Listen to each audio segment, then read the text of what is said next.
Good afternoon, everyone. Welcome. My name is Matthew Buddha. Good afternoon. I serve on the executive committee as a member at large, and I'm here to welcome the Then Let Us Sing committee, I'll ask each of them to just share very brief intros just before they get in to talk about, themselves and then to share about the project. But without further ado, this is the committee of Then Let Us Sing.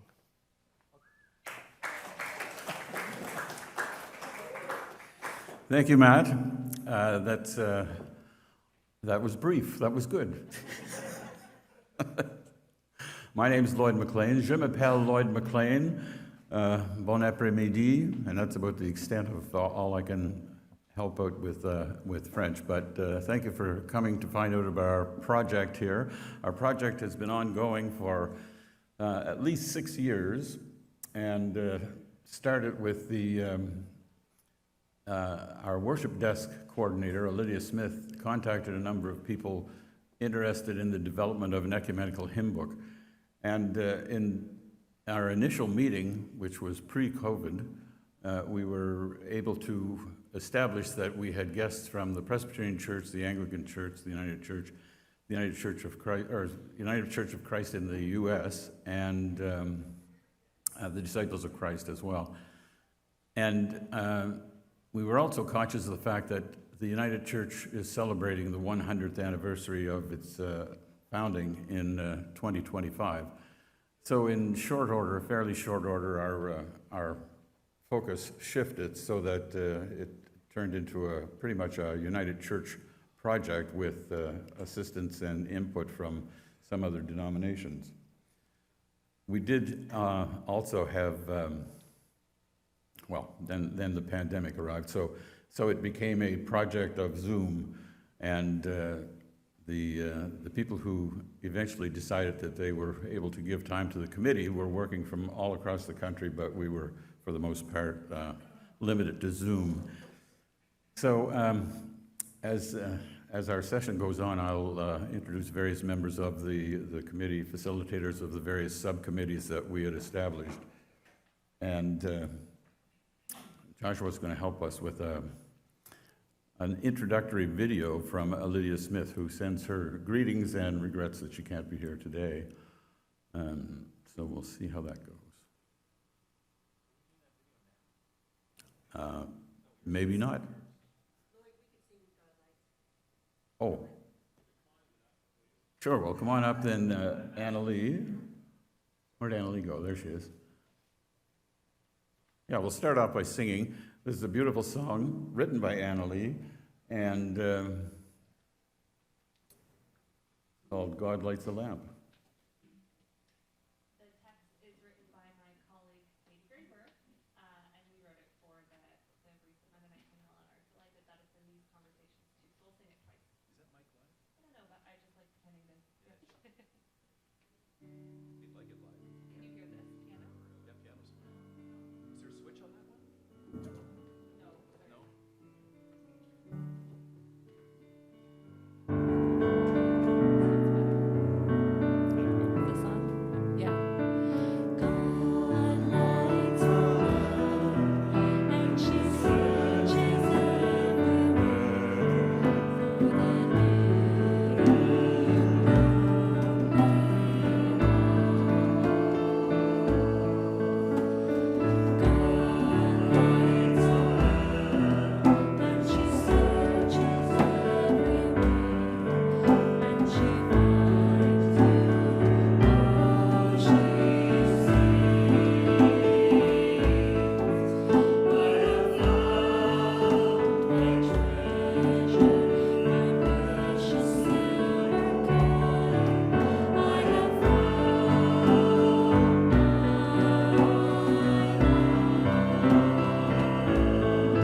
Thank you, Annalee. So that's a beautiful song. Annalee was part of the committee that put the Voices Together hymnal together for the Mennonites and scooped us on the name. However, we forgive you. So as I mentioned, the committee evolved into someone working, or a committee that was basically working on a United Church project. And with the full support of the General Secretary at the time, Nora Sanders, and moderator Richard Bott, we were given encouragement to carry on with the project.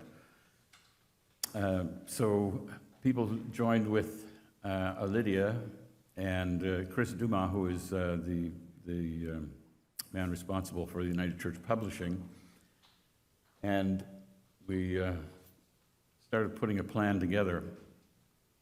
The support we've gotten from staff with Lydia and Chris and Sartu Mohammed, right down the line, has been outstanding. We've had excellent support from staff. And we've also had excellent support from our corporate partners who happen to be Hope Publishing, who are doing the engraving for us, and GIA, who do music licensing under onelicense.net. And I'm going to invite our music editor, Bruce Harding, to say a few words about those corporate partners.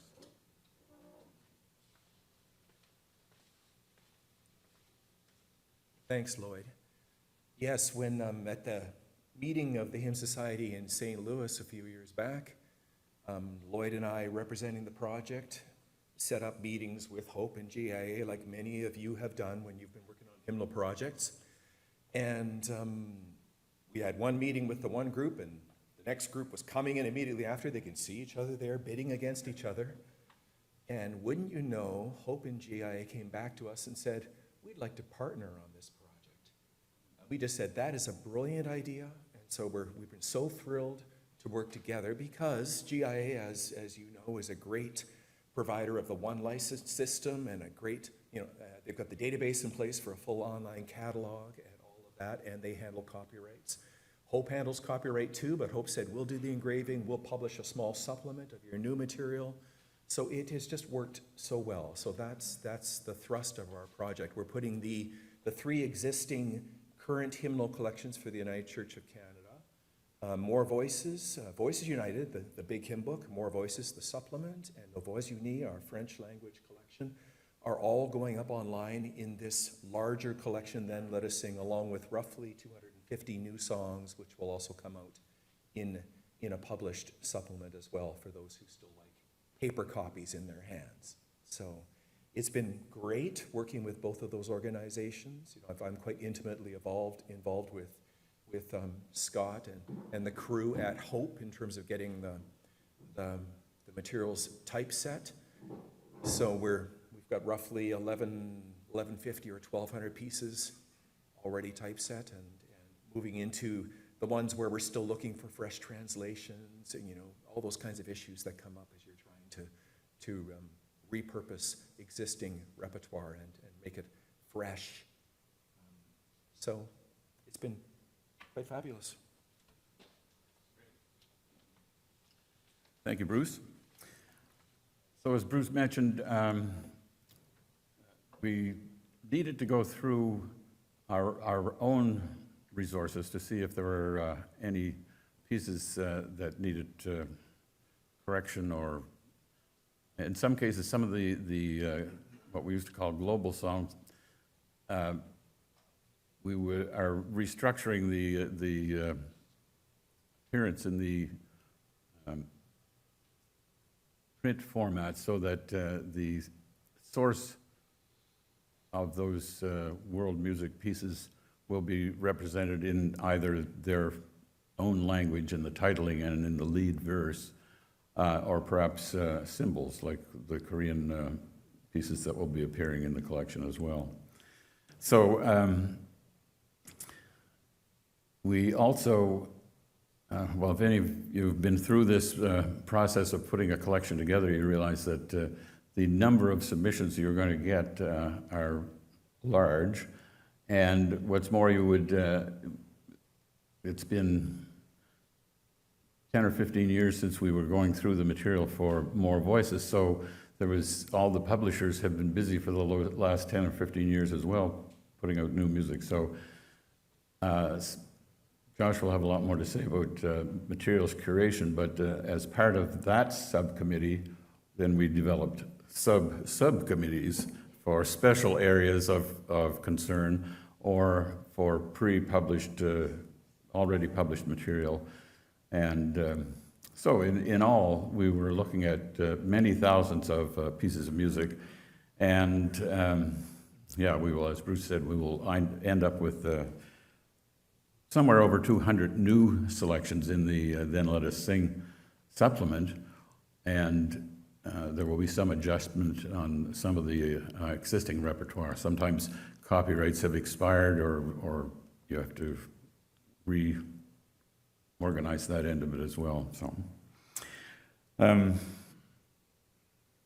we do have a website, thenletussing.ca, and we also are looking to our musicians association, Music United, which also has a website at musicunited.ca, for some help in the animation of the project once the supplement is in hand. We were hoping that the groups will go out and introduce this material and the whole concept with the existing repertoire and the new repertoire all being digitized and made available under the same license from one license, is a new thing for a lot of people, but we do have 500 to 700 congregations now who already use one license services. So it's just a matter of upping that game somewhat. And GIA is going ahead and dedicating a whole area in their portal that will enable us to put all those existing resources plus the new material in there and cross-reference everything through that under one license. And it's going to make it a lot easier for worship planning and so on, and it will be linked through excuse me, Gathering online. Gathering is our periodical worship resource that at this point comes out 4 times a year, but the more and more material will be coming out digitally through Gathering online, plus there will be something like 10 years of archived material from Gathering available on that in that portal. And So, the indexes are there. and the indexes, The indexes for the books. yeah, the indexes will be there as well. For the existing material and the new material as well. So there's cross-referencing that previously did not exist. So we're looking forward to that. Let's see. How are we doing on that? Oh, would you like to sing now? Or tell me whether Lydia's video is going to work? It's ready. Ready? Yeah. You want to go? Here's Lydia Smith.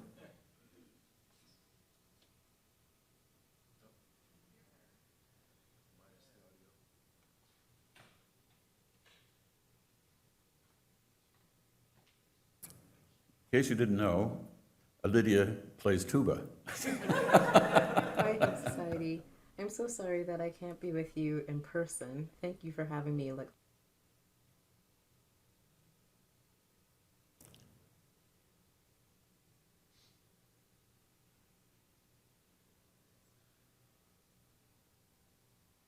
Ironically, my name is Lydia Smith, and I am. While that's going on, I will tell you that Joshua Zentner Barrett has been the lead facilitator for the materials curation subcommittee, along with MacLean from Calgary, who had to step aside for 9 months because she had a baby.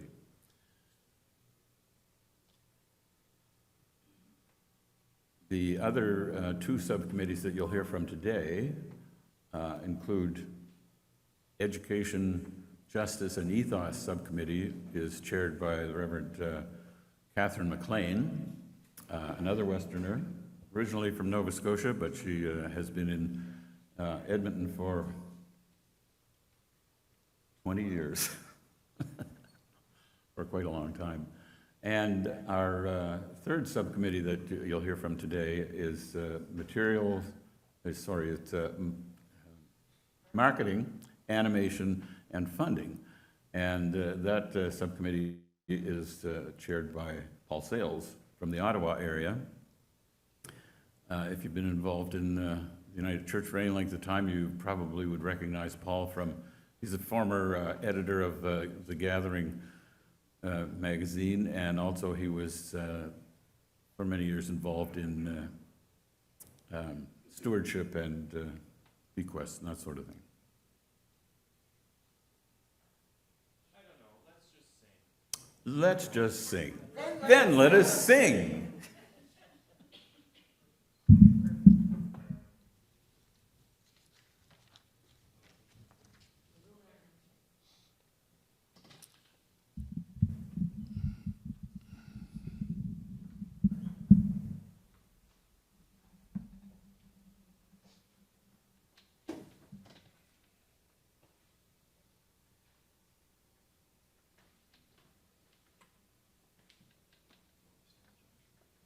No, it's okay. This one is in French, as you can see. You might want to stand up for this, I think, just to help you process some of the sound.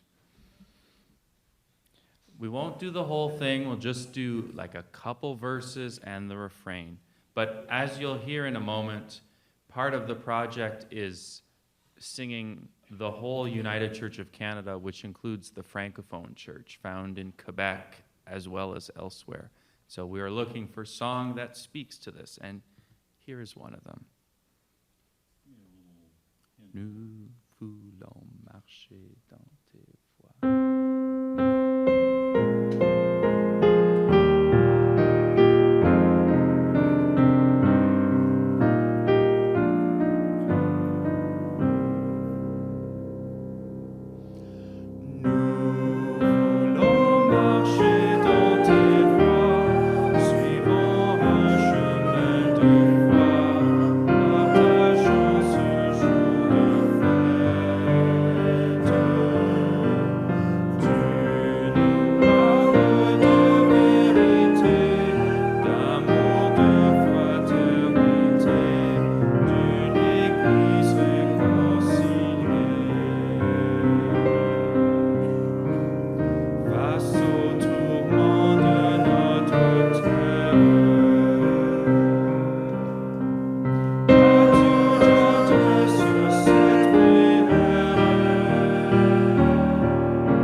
Merci beaucoup.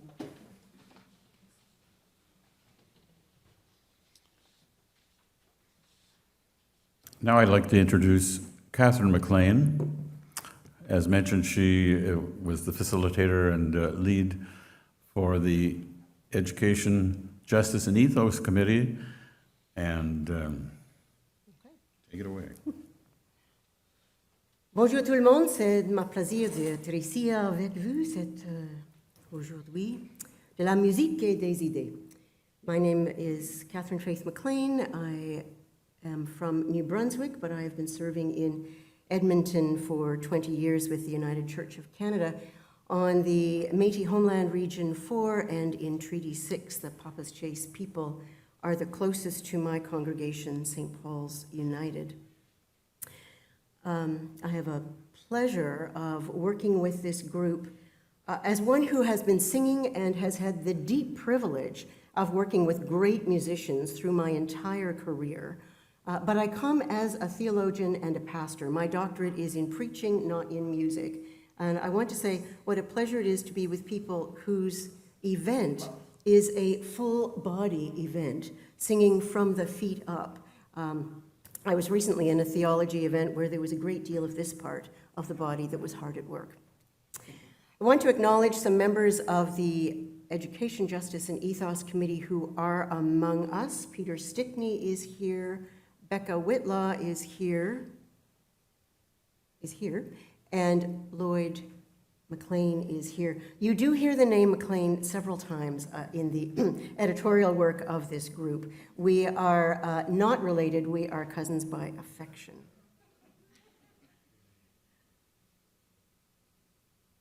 The Education, Justice, and Ethos Committee has the work and the deep privilege of establishing guidelines in the call for submissions and in the evaluation of material for a progressive, reformed, Methodist-aligned, ecumenically minded, interfaith open church that stretches from sea to sea to sea and includes Bermuda. We are a small church with a big backyard. What our subcommittee, Education, Justice, and Ethos, has been doing is seeking to provide a framework for a sung articulation of what the United Church of Canada understands our faith to be in our current historical, political, social, and theological context, and going forward, aspirationally in sacred hope. We have been looking for fresh ways of addressing God and honest, forward-looking ways of identifying each other with respect, dignity, and love. This project is a means of ongoing reflection and an invitation for our denomination and for the others who choose to be part of this singing project to live out our convictions in relation to the world in which we live. I had again a pleasure as a theologian of serving on the committee that formed our most recent statement of faith, which is called A Song of Faith. A Song of Faith.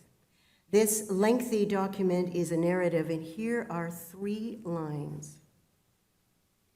Through word, music, art, and sacrament, in community and in solitude, God changes our lives, our relationships, and our world. Out of those 3 lines comes the conviction that this project is not just about the pleasure of publishing music, but it really is about changing the world. And as we change the world in worship, so much of it is in the songs we sing, songs we teach, and what we, as Augustine said, when we sing, we pray twice. So we began with consultations. Our Education, Justice, and Ethos subcommittee began with consultations and with reading. We spent time on Zoom with the Reverend Murray Pruden, who is the Executive Minister for Indigenous Ministries and Justice.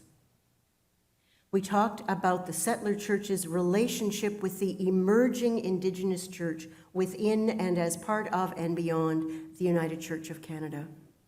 About singing traditions, about copyright traditions, about the need and the resonance in that population as we are not only neighbors, but as we are together in worship. We spent time again on Zoom with Eric Hébert, who is responsable des ministères en français. We invited Mo Yango to join our work because he brings to the United Church of Canada he was bringing at that point, the professional responsibility for intercultural commitments and practices. And then we began to read.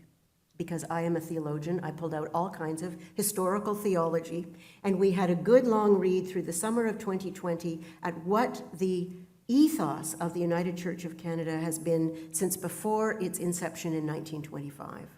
We read through several of the major documents that have changed our identity, again, understanding the presence of God among and within us. We read all the introductory material for all of our hymnaries. Thank you to those of you who wrote that material. And then we wrote.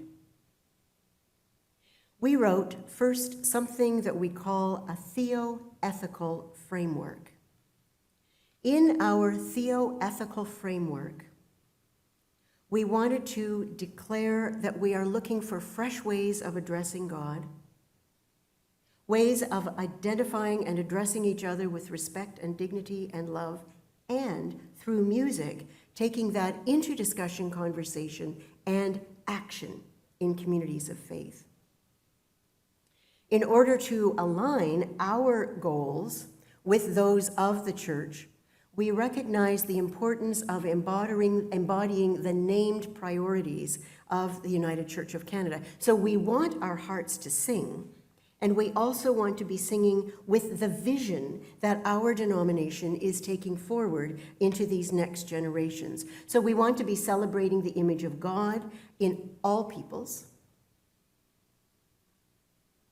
and all cultures and in creation. And that means finding and choosing hymns and songs that lift up interculturality, anti-racist commitments of the church, and prioritizing BIPOC, LGBTQ, 22T, and Two-Spirit voices, and the singing practices of people with disabilities.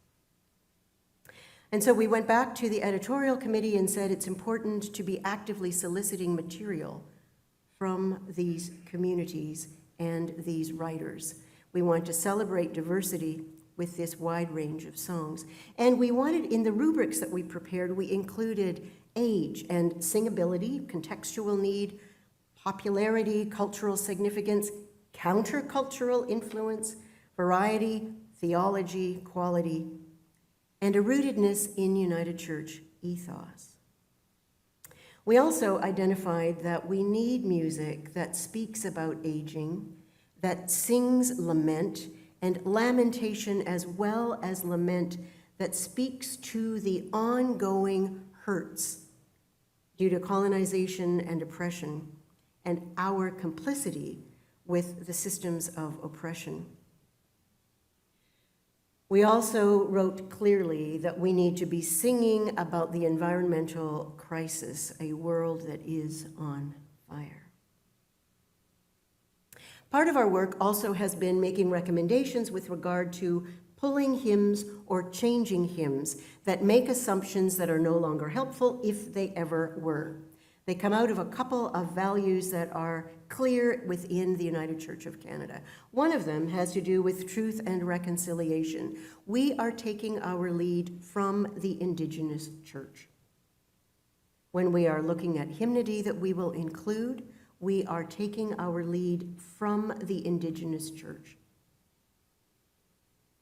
Those questions of what to include are widespread.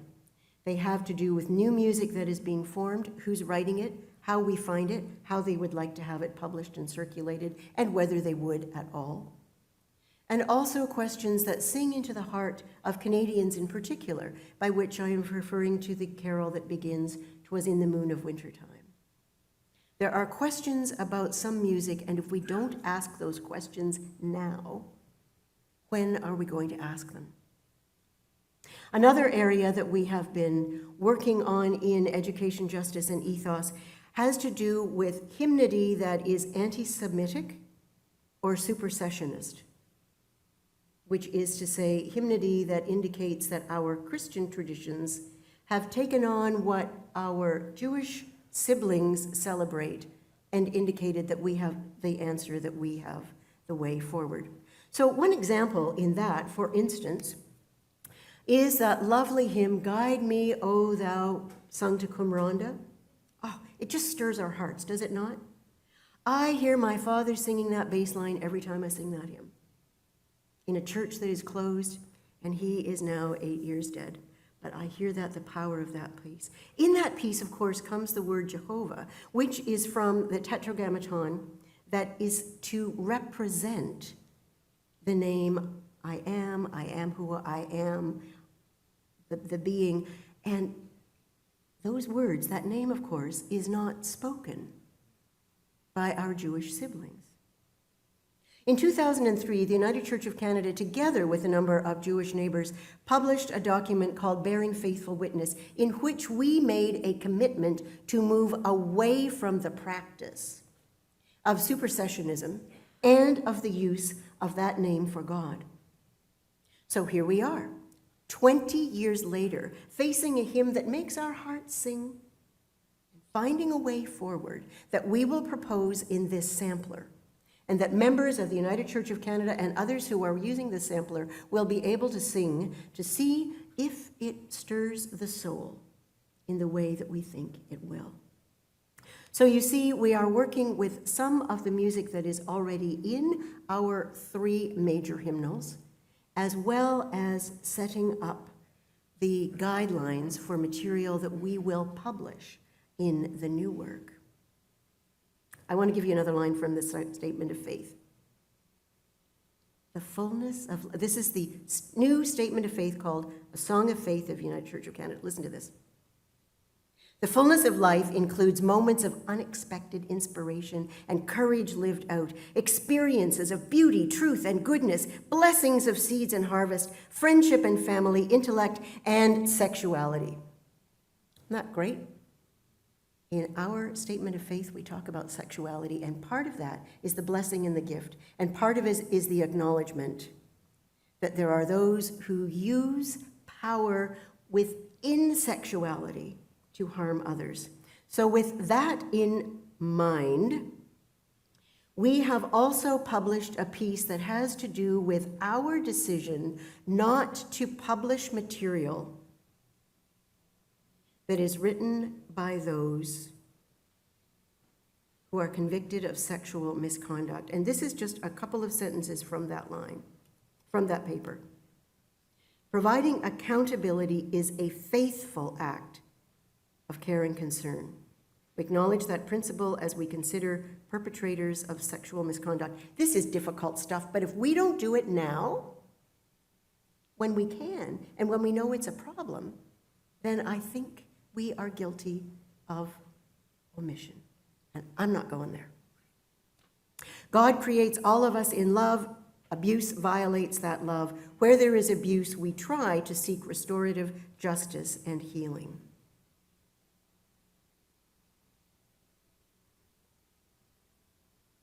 We assert that faithful song is antidote to fear.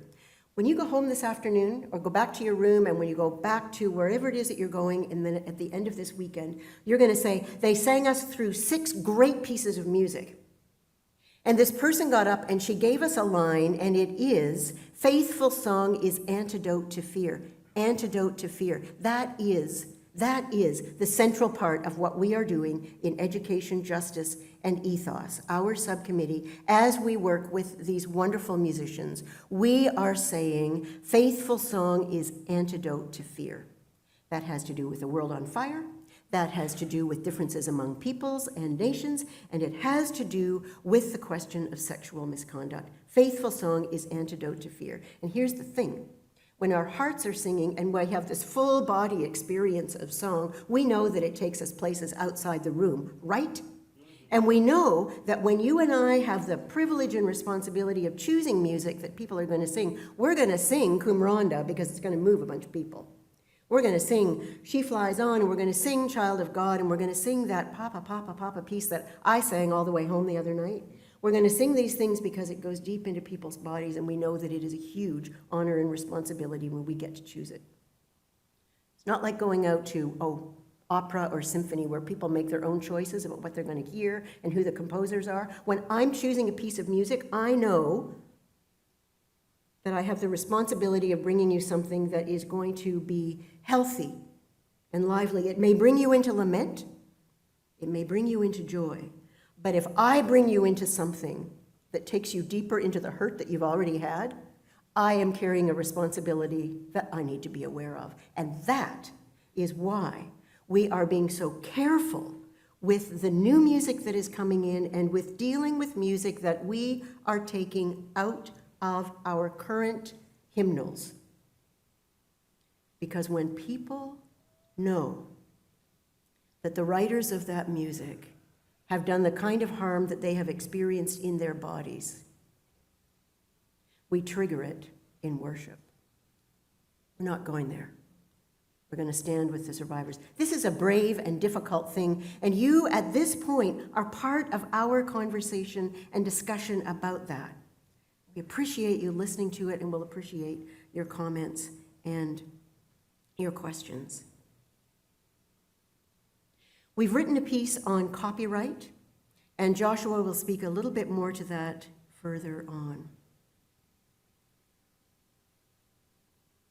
I want to close by telling you that the work that I've been part of has been a great privilege because I've been part of figuring out why we'll sing what we sing when we sing a new song.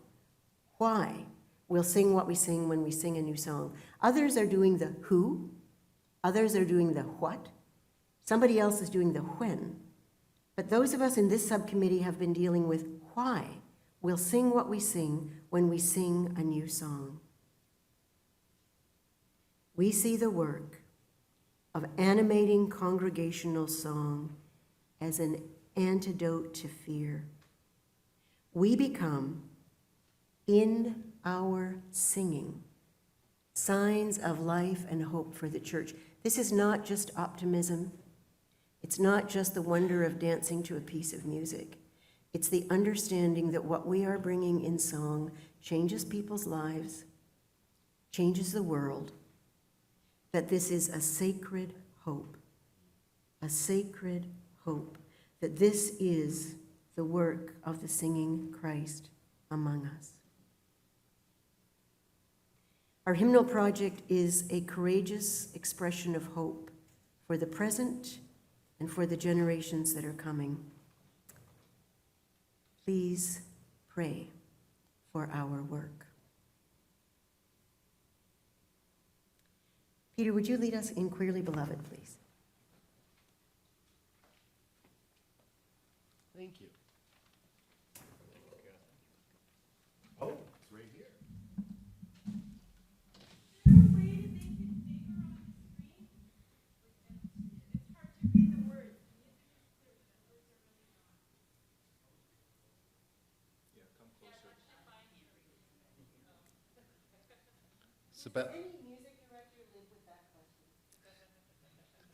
Hey, good afternoon, everyone. I'm Peter from Maine, and after 4 years, I got to see the sampler yesterday afternoon, and I leaped for joy because this song by Dr. Amanda Udis Kessler was in it, Queerly Beloved. I serve a church of 9 members in Newfield, Maine, and we spent our first Pride service in June. I had about 50 people come. The church holds 65 people. My trans friends, my all kinds of friends, atheists, agnostic, and of course Wiccan. But I called Amanda. I said, Amanda, I would like a piece of music. I don't just want the words. We're not idiots. We need to see the notes. She says, I'll have my engraver engrave it for you. I woke up the next morning and she had sent out one engraved piece of music for us. So I was happy with Queerly Beloved. And if you would rise and sing this song along with me, I would be so happy. Queerly Beloved at a good old tempo.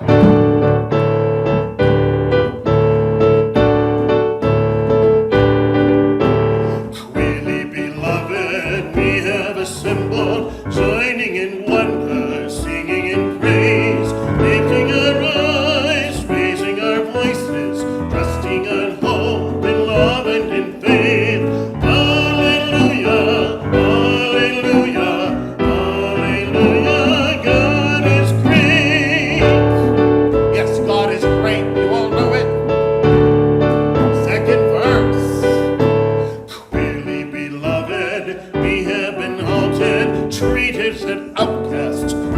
in love. Still we persist, joyous and grateful, trusting in grace is ever enough. Hallelujah, hallelujah, hallelujah, God is love. Don't forget, people, God is love. Now we're on to the third verse. Clearly, beloved, we have discovered love that is perfect, perfect and pure. There is a truth waiting to claim us. There is a cause so strong and so clear. Hallelujah, hallelujah, hallelujah, God is here.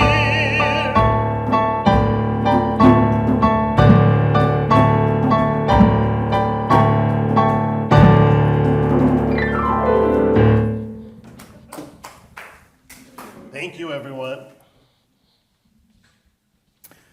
Well, thank you, Peter, and thank you, Catherine, for that excellent explanation about the Education, Justice, and Ethos Committee. We'll invite Joshua Zentner Barrett to take over. I'm one of the co-chairs of Material Curations, which has to take everything that Catherine said and make it do stuff.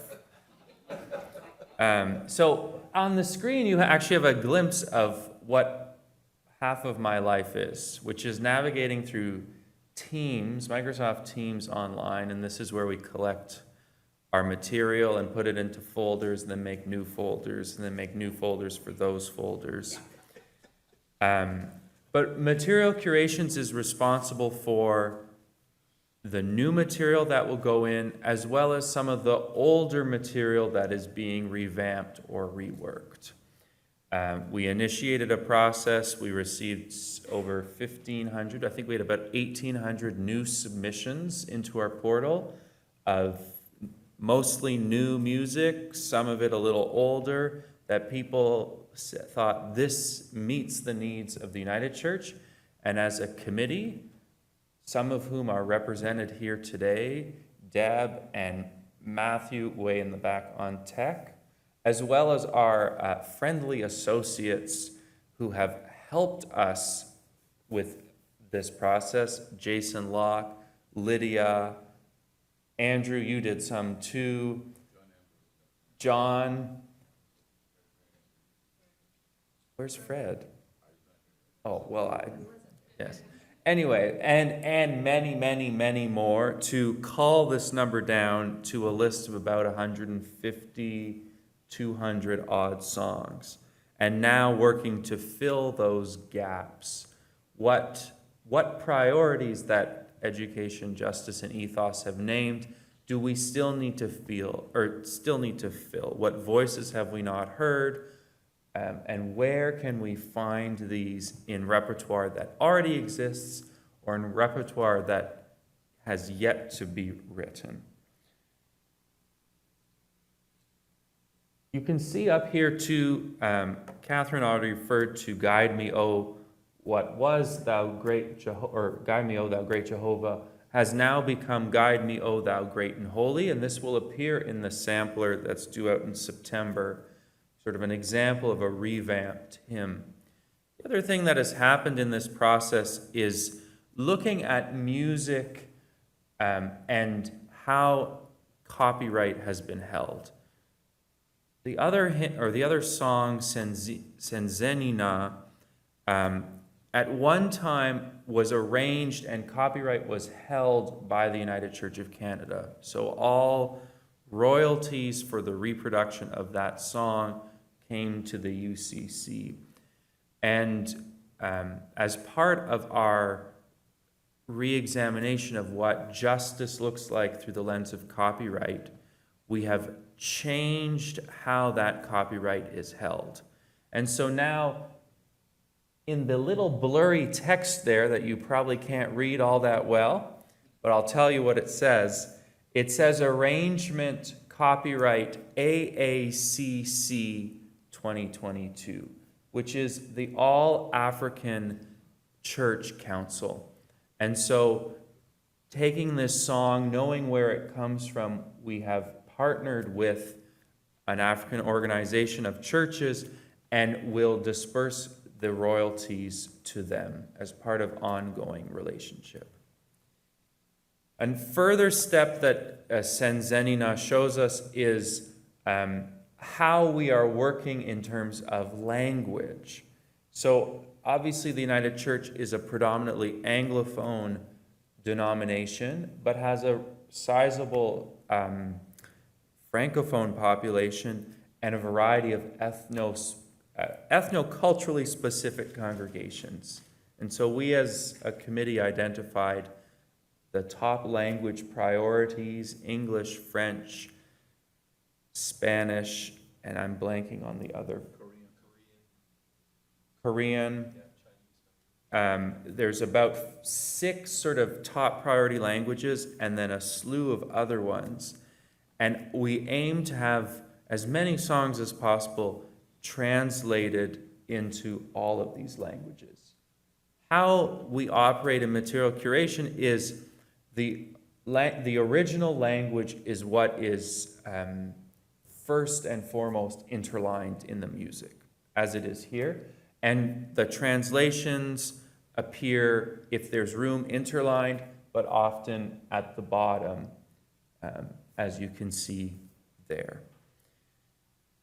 There's lots more to talk about. There's lots more work to do. A lot of working on the nuts and bolts of the relationships in terms of singing interfaith song, singing with or to or from our the indigenous relations that we have in Canada. It is an ongoing and suddenly pressing work to do, since the digital collection will be out in spring 2024, which is less than a year away, as we remind ourselves frequently on our meetings. All right. Let's do a song. Annalie will come up and lead us in Nothing to Fear.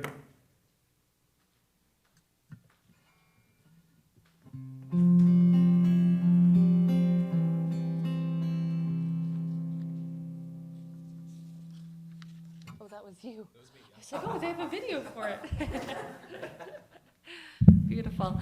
Nothing to Fear, I believe, is written from the Porter's Gate Worship Collective, which is writing contemporary worship songs with really relevant text and some beautiful, beautiful settings of things. So let's just do verse 1, refrain, verse 2, refrain, and you can go listen to the bridge on your own.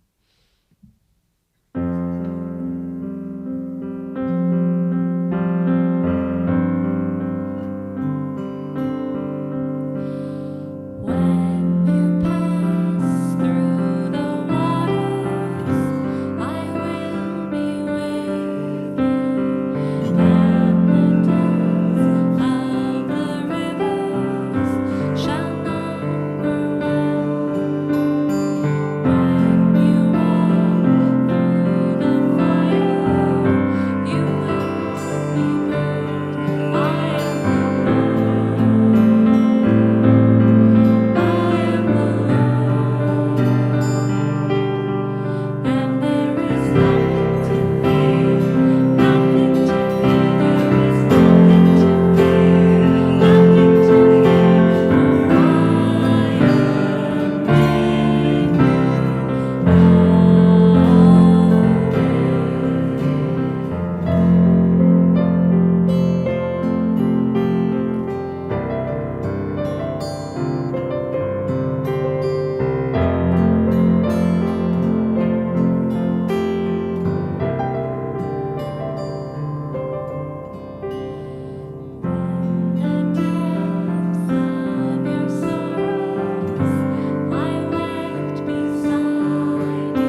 Thanks again, Annalee.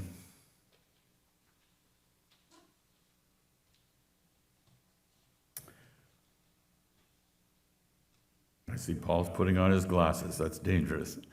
Paul Sale's coming up now. He's the facilitator for the marketing, animation, and funding. And well, he'll tell you what he left up on the table, but he would encourage you to pick some of that stuff up. Paul Sales. Okay. Thank you, Lloyd. Yes, I'm a recovering church musician. No, I've been involved in church music ever since I was invited at 8 years old to be a member of a boys' choir in my little town, an eight-voice choir. And I got hooked on church music and the energy of leading worship. Just the whole experience of that just fed me right from the beginning. So I've always been around church circles. And I think it was mentioned earlier, I was the music editor for Gathering magazine for about 8-10 years with Fred Graham's leadership. And I was leading music in a major, large congregation in Orleans, Ontario, which is where I'm from, which is a Francophone community. And so we, over time, have struggled with the idea, how do we reach out to them? How can we sing French? Fortunately, most of the congregation is bilingual because they're civil servants, et cetera. And so it's all worked quite well. But when I got asked to be part of this project, I thought, well, what do I bring to it? And as I said, there's a background in music. I also have studied marketing. I was involved in financial development in the United Church of Canada, talking to people about bequests and gifts, and also stewardship, the general concepts of stewardship. So it's all sort of come together in the Marketing, Animation, and Funding Subcommittee. So I was making some notes of things that I wanted to make sure that we brought up here today. So I'm just going to blow this up a bit so I can actually read it. It was when I committed to doing this, I thought, oh, great project, and it'll be done in a hurry. So that was 2019 or 20, just the beginning of COVID. Our committee has never yet met in person over 3 years. We've continued to work remotely, and it's astounding the amount of work we've gotten done. It's a very small committee. It's about 3 or 4 of us, really, from across the country, and that's been an honor to work with them. Our challenges some of our challenges were right away, and one was to choose the title of the project. What are we going to call this book, this resource? And so we all scrambled and looked through hymn books. I went through all kinds of books on church music, things by people including Paul Westermeyer, looked through hymns and songs for ideas. What are snippets of phrases that just might work? We also struggled with, well, do we continue to include voices in the title? Because we have more voices. We had Voices United. Is there some way to reconfigure that a bit so it kind of acknowledges United and Voices together? Well, eventually we kind of gave up on that. But we came down with a list of about 100 possible titles, and one of them came from the hymn, When in Our Music God is Glorified, which is hymn 533 in Voices United. And it, in the fourth verse, I think it's the third line of the fourth verse, or the fourth line of the third verse, we sing, "Then let us sing for whom he won the fight." That phrase jumped out at me. It went on the list. We fiddled around with it. Kept coming back to that, and honestly, it was the youngest member of our committee, literally a teenager, who kept saying, "I really like Then Let Us Sing." I mean, oh yeah, but we thought Worship United. Finally, at the very end, in the last week of our discussions, I converted, and I thought, that's it. Then let us sing. It's liturgical. It's responsive. It's used in so many different situations. In lament, then let us sing. In celebration, then let us sing. Yes, let's sing. To me, it was perfect. And the clincher was our discussion about whether there should be an exclamation mark or not. That was a really interesting discussion. Came down to that it went on. And as much as it's difficult with social media, you can't include the exclamation mark in the URL addresses and things.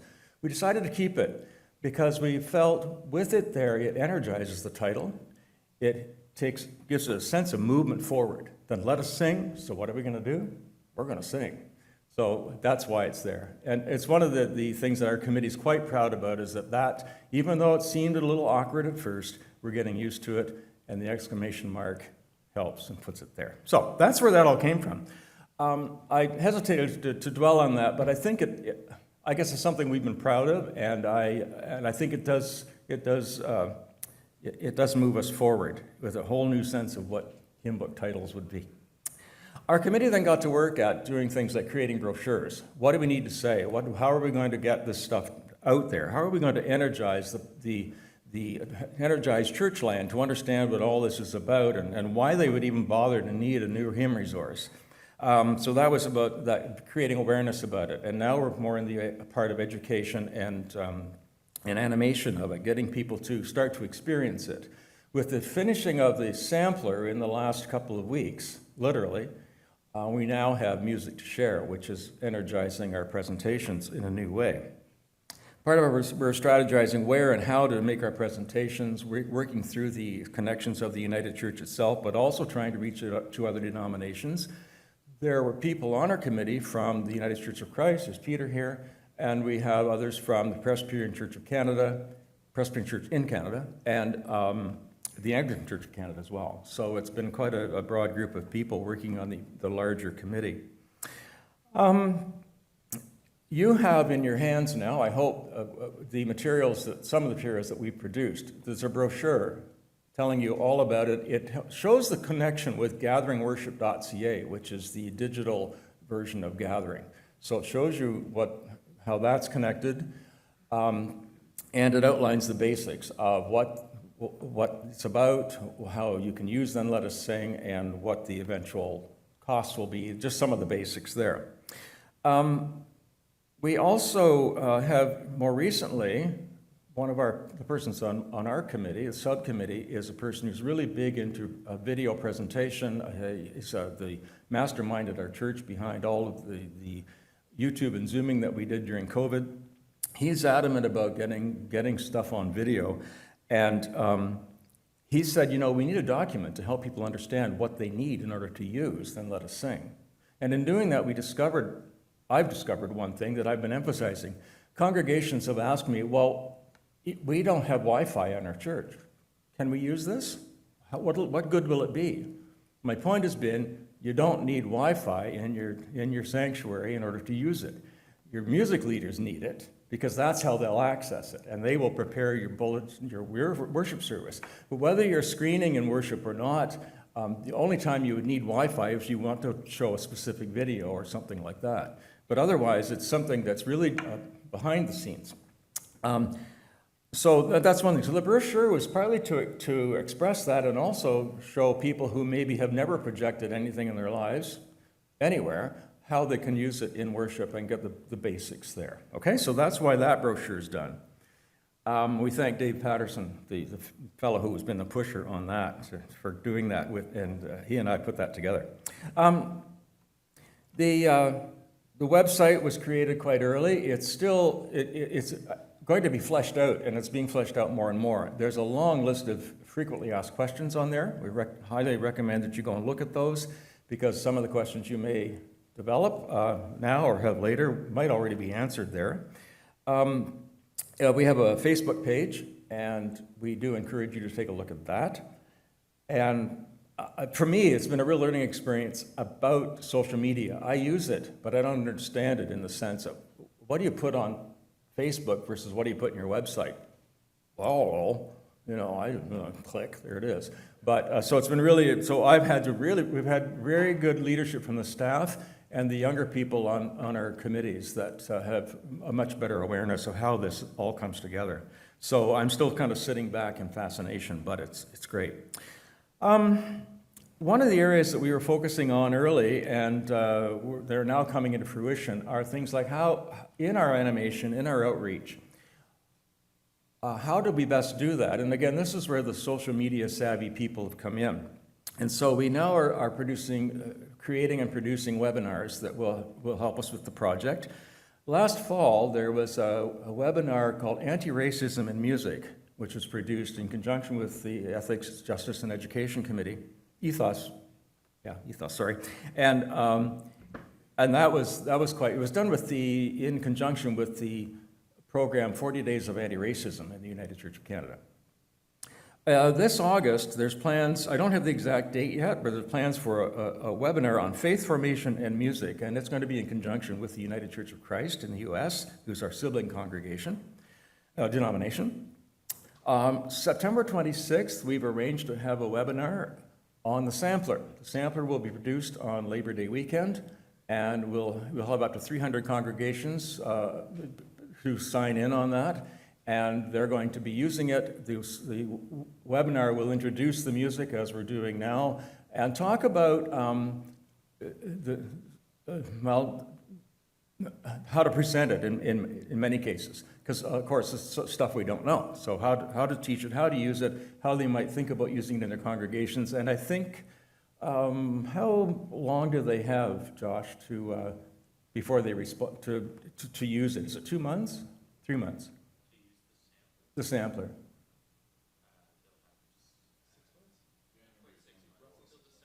Oh, okay. So we've got 3 or 4 months there, and then they agree when they sign on to provide us with their feedback on it. So that will help us, because then the plan, I believe, is in April 2024 to have the final selection done.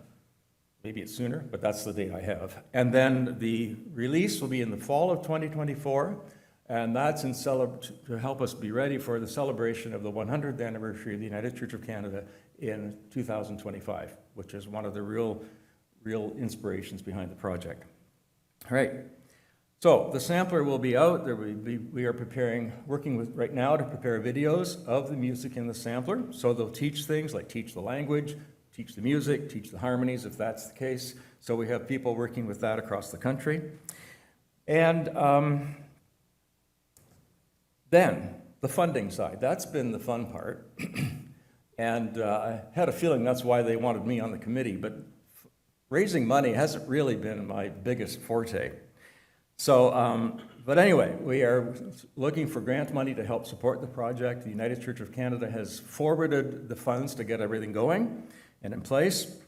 So what I'm asking you right now, if any of you have any loose change, you've got, some extra money in your pockets, or maybe buried in the basement, or maybe your congregation or your region or whatever would have some funds that you think we might apply to for grants. We'd certainly be glad to hear from you, because to us, this is a very noble project, which will serve not just the United Church, but to all denominations who want to move forward with their music and their language and how they reach out. You can also donate directly to the church, the United Church of Canada. I think we have a Then Let Us Sing donation page, which you can reach on the website, I believe. And that's a great way to do it. There's also on the Gifts with Vision catalog, and many of you may be aware of that, but it's the United Church catalog of gifts that people can purchase, which go directly to various causes, various missions and programs in Canada and around the world, where there are 2 options there to donate to Then Let Us Sing. And I'll tell you what I'm thinking of doing. I did a presentation at the Eastern Ontario and the Outaouais Regional Council, and I was helping a songwriter that many of you will know was Pat Mayberry. We were leading the music together, and we got given an honorarium at the end of it. And I thought, I didn't do it for the money. I didn't do it for this. So my plan is to take that honorarium, and I'm going to donate it I'm going to buy Gifts with Vision in memory of so many of the people that inspired me and moved me forward in my church music career. I have so many people who were instrumental, one of which was here just earlier, and I spoke with him yesterday, was Fred Graham, who he discovered me, I discovered him in about the 1990s, and away we went. It's a great man, and it was great. So I'm going to honor that way. So that's another way that if you're inspired, you might help us out. I really would like you right now, you've all got phones or tablets, take them out and go to our Facebook page, Then Let Us Sing, and like us. We are the Sally Field of the United Church of Canada. We really want to be liked. So please hit like us, And then go to the website and sign up for our monthly newsletter. Another way to stay informed and make sure that thing. So at this point, you can probably figure out, yes, I like the whole marketing side. I love to talk. Speaking of talking, that's the end of my spiel. And there was a little video I did about a year and a half ago out at Old Hay Bay Church, which is Canada's oldest Methodist, still standing Methodist church in Hay Bay, Ontario, south of Napanee, just off Lake Ontario. And do you want to try and switch that, or is that just that? Let's just leave it. Okay. Well, okay. Are we? Oh, okay. Sorry. So I was inspired to do this video, and what I basically said was, I'm standing outside this old church. My wife and I go there once every year, and we're there for a week as hosts, and we greet people who come to see this historic site.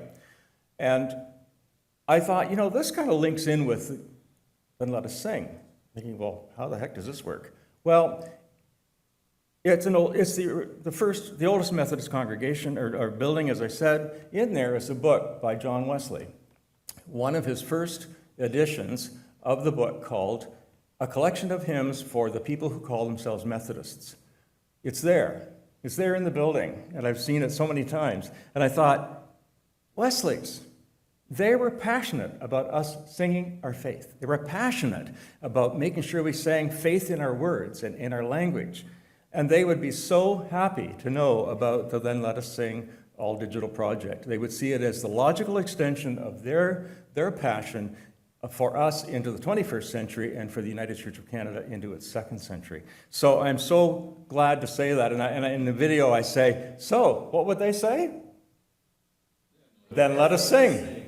Then let us sing. So, then let us sing. And we're going to sing a French version of the Lord's Prayer, Notre Père, by Lambert, who's a Quebec composer. And it's lovely. I think Josh is going to sing it, right? And I'm going to play it, with any luck. Okay, thank you. Thank you, Paul. Get one pair of glasses or the other.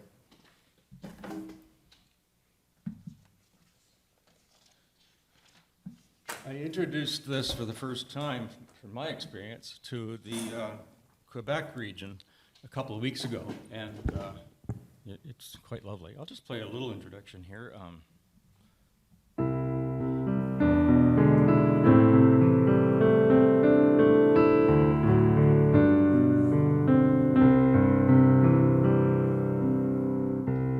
Notre Père, notre Mère, Créateur de l'univers, toi qui tes enfants l'appelles Dieu l'Éternel, Dieu d'espoir et de lumière, et de vie et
Thank you, boys. As Lawrence Welk used to say, gee, I wish I'd brought my accordion. Okay, where are we now, folks?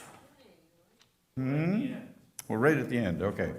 Now, you may have some questions. We've got a few minutes that we can field a few questions. We're going to call upon our music editor, Bruce Harding, to field most of those. But if you have a specific question for any of the subcommittee leaders that have already spoken, then you can direct those as well. But any questions?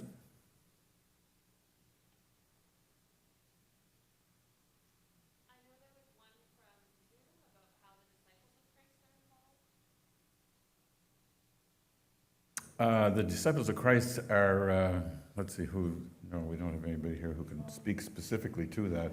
We did have a committee member from the Disciples of Christ who had to bow out of the committee, but we're still in conversation with that group.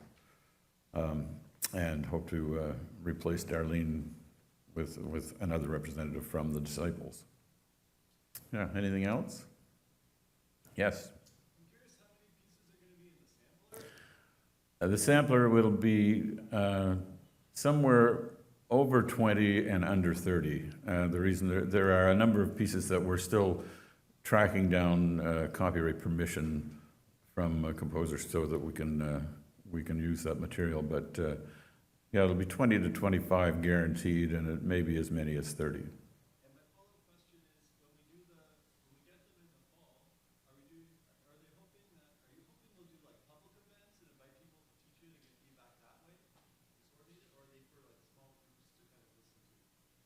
Probably small groups, but yeah, use the songs in worship. The biggest idea is that we will include a questionnaire with the sampler, and that will guide the people that are using it in terms of how they want to use it, and occasionally a brand new piece from another culture in another language may not be that easy to incorporate into worship, but there may be some small group applications for things like that. I just want to mention that we are planning from our committee, we're hoping to work through Music United to get people who might want to train as to how to get out and do some of the teaching in regions across the country so that they can hold regional meetings or small meetings. I'm doing 2 United Church Women events in the fall because they're excited about the project, and I've invited in to go and do sessions with them. So those kinds of things we're hoping to create more of as we go ahead. Yeah, and stay tuned for that because we will be developing those programs. Yes? I think Josh will handle this.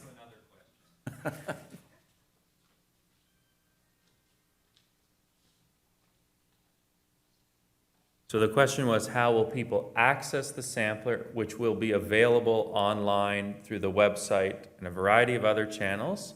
You will sign up and offer your email for us to ask you follow-up questions, and then you'll be able to download it purely as a digital resource, although you'll be able to print off the sampler out of that, which also tags into what will the supplement itself, Then Let Us Sing, be available.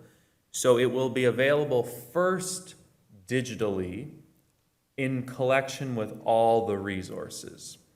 On the sort of in this portal, you'll have all of the updated Voices United, More Voices, and Then Let Us Sing songs. And then 6 to 9 months after that, a physical book will come out as well, which you will be able to add into the pews alongside Voices United, More Voices. No, oh yes. You can have 4 books in your pews if you'd like. Still applied.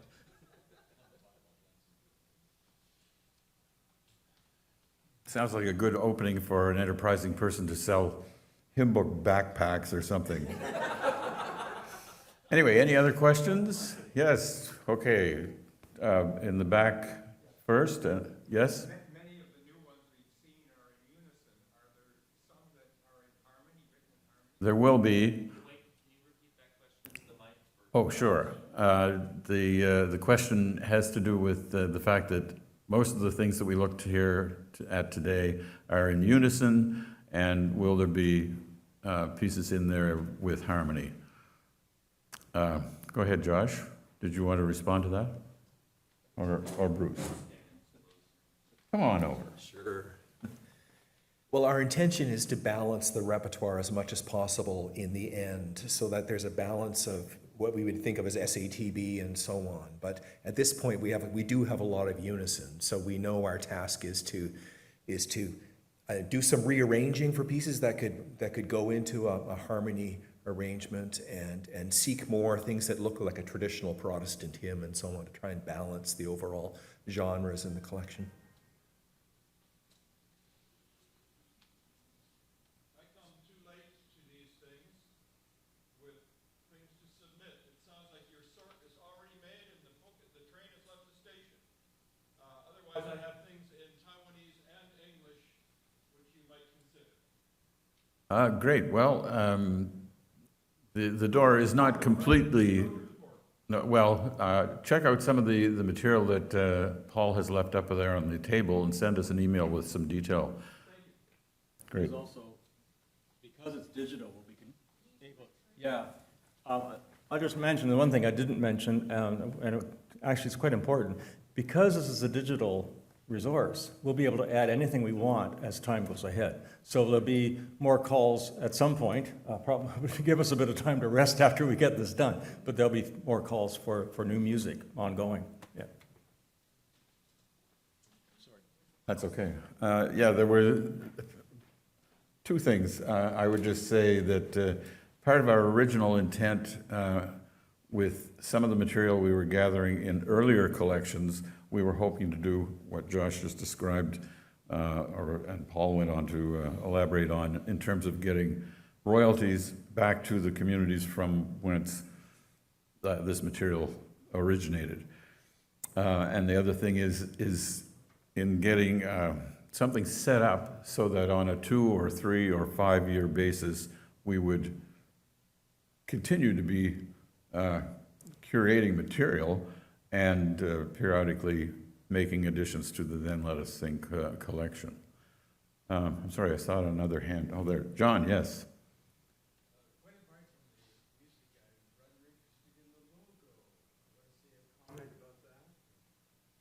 Who knows anything about the logo? It's quite familiar to one you might recognize. Yeah. Yeah, For those of you who don't know, John Ambrose was the managing editor of the Voices United collection, and has been helping us out on one of our subcommittees, doing some proofreading and so on. Yes, yeah, that is the logo from Voices United, repurposed, reborn again. So, because it's an integrated collection, right? We're not replacing the old books, we are expanding the collection in a digital way.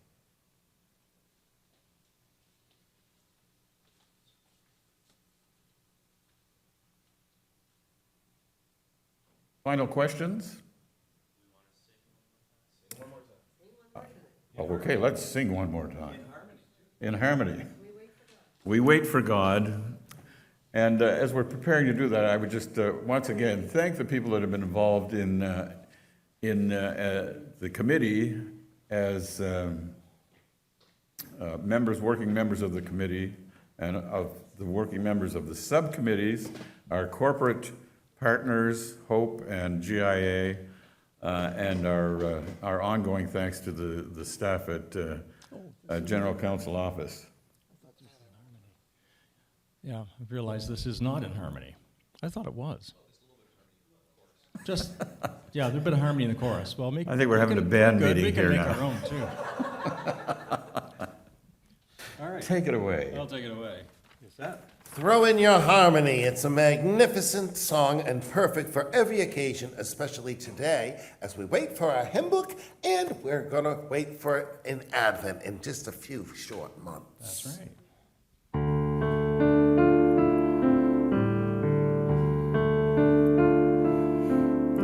We wait for God, creation longs to see anew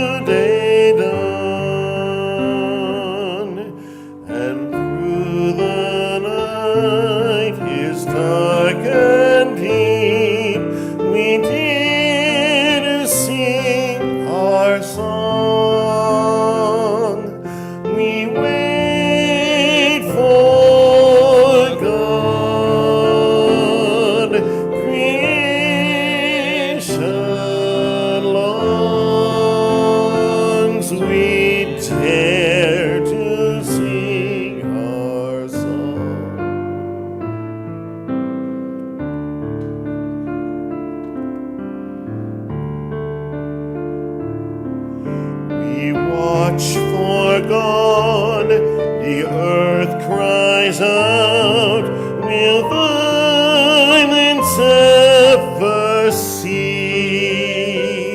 The one who saw the signs is seen in ways that make for peace.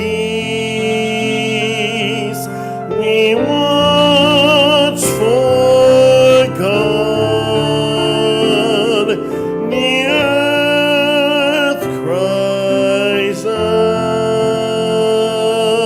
for ways that make for peace.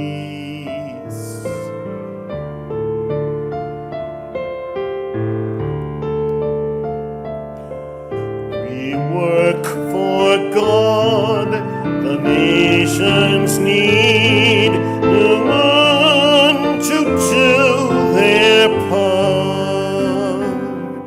The Spirit works through everyone, each hand and head and heart. We work for God, the nations need each hand and head and heart.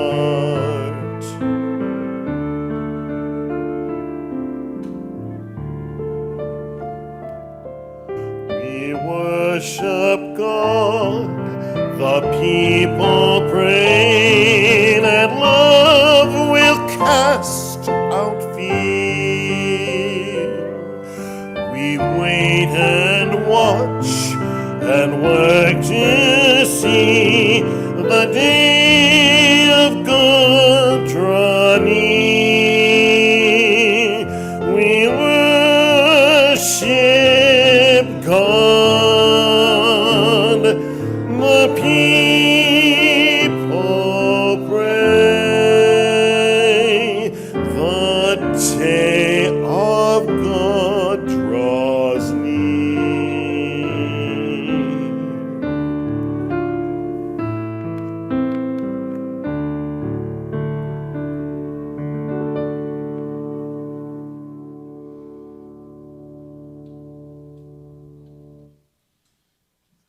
Thank you, lads.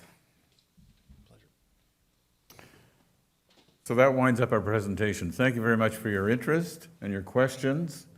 Check out our literature on the back table if you haven't already picked some up, and our contact information will be up there, and if you have any further questions, feel free to get in touch. Thanks very much.